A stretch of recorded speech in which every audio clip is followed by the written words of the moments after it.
Moms वो ये चाहती हैं कि हम बिफोर 6 मंथ्स 6 महीने से पहले ही गाय का दूध क्या बच्चे के लिए शुरू कर सकते हैं? क्या वो सेफ है? इसमें यही है कि देखिए 6 महीने से पहले जो गाय का दूध है, वो बच्चे सही तरीके से उसको पचा नहीं पाते हैं।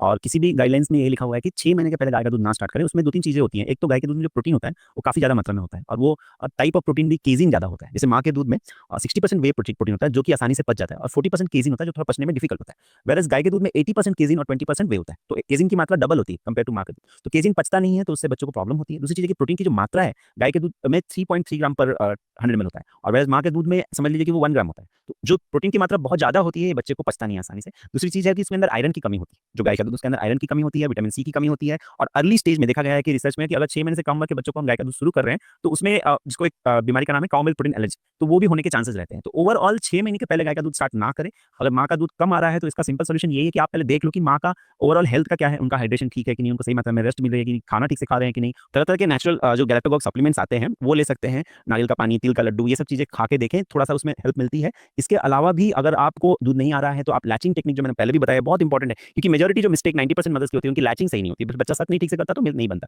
वरना जो नेचुरल प्रोसेस है, जो नेचर का जो सिस्टम है, उसमें ये है कि बच्चा अगर दूध पीता है, तो और मिल्क बनते ही जाता है। तो मिल्क आने लगता है, थोड़ी देर के बाद रिलीज़ अच्छे से होने लगता है। तो उसमें हमें इस चीज़ के ऊपर फोकस करना है। उसके बावजूद भी मान लीजिए कोई भी रीज़न की वजह से अगर मिल्क पूरा नहीं पड़ रहा है, तो फॉर्मूला मिल्क बेटर है कंपेयर टू काउ मिल्क, क्योंकि फॉर्मूला मिल्क बशर्ते क्या होता है कि फॉर्मूला मिल्क गाय के दूध से ही बनता है, बट उसमें जो कंपोजिशन उसको इतना चेंज करते हैं जो कंपनीज़, कि ऑलमोस्ट मदर मिल्क के बराबर उसकी कंपोजिशन आ जाती है। तो उसको बच्चों के लिए स्पेशली बनाया जाता है। तो काउ मिल्क में जितना प्रोटीन है, उसको कम कर देते हैं फॉर्मूला मिल्क में, 1.3 ग्राम पर लीटर होता है। तो इतना कम होने की वजह से वो आसानी से पच जाता है। उसके अंदर जो सप्लीमेंटेशन की जाती है, उससे बच्चों की न्यूट्रिशनल रिक्वायरमेंट अच्छे से पूरी हो जाती है। तो उस हिसाब से फॉर्मूला मिल्क थोड़ा बेटर चॉइस है अगर माँ का दूध अवेलेबल नहीं है कंपेयर टू काउ मिल्क। और मजबूरी में अगर एकदम अफोर्ड नहीं कर सकते, तो काउ मिल्क स्टार्ट कर सकते हैं, बट वो एक्चुअली आपको अपने डॉक्टर से हेल्प लेके करना चाहिए। ऐसे ही अगर गाय का दूध शुरू कर देंगे, तो फिर प्रॉब्लम होने के चांसेस हैं।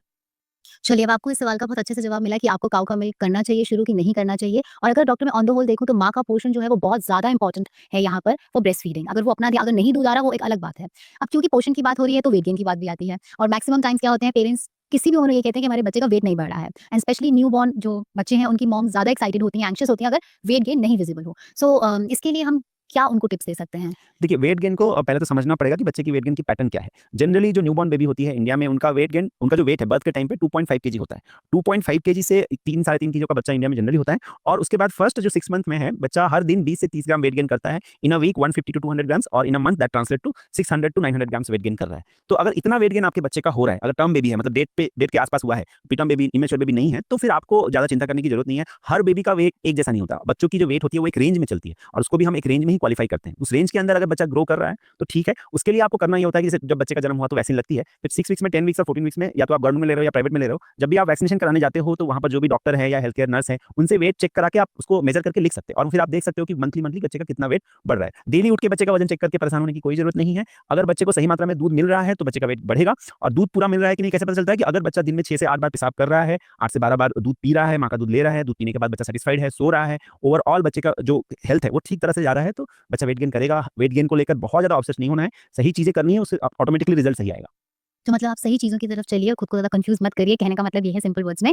और डॉक्टर क्योंकि आपने मसाज को लेके बहुत अच्छे से हमें एक्सप्लेन किया कि मसाज जो है वो कोकोनट ऑयल से करनी चाहिए, मस्टर्ड ऑयल से नहीं करनी चाहिए। बट इतने सालों से जो है एक ट्रेडिशन है हमारी कंट्री में कि बच्चा जब होता है तो उसपे काफ़ी तरह के एक्सपेरिमेंट किए जाते हैं अराउंड मसाज को लेके।